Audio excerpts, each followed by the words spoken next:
અરે ચિંદી ખબર તો ખરો પૈસા કમાવાનો મસ્ત આઈડિયા મળ્યો છે મને ફટાફટ ખબર.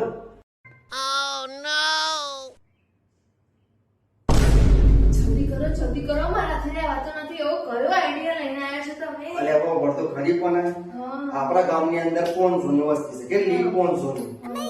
એક એક ઘેર 5-5 રૂપિયા આપશું દિવસે. કેટલા થશે એક દિવસના? 2500 રૂપિયા.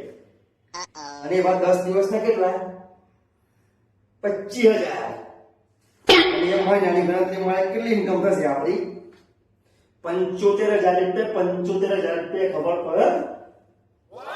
ઘણું જોરદાર. કાલથી વારકો લઈને નીકળી જાય તું કોમે. કાલથી બધું સારું છોકરી જાઓ. આ ધંધો તમે જ કરો ને તો મને જ મુબારક. મને લાગે કે કોઈ સારો એવો મસ્ત આઈડિયા લઈને આવ્યા છે. બટ એના જો મગવા વાળો આઈડિયા લઈને આવ્યા છે. ભીખારી કાંઈ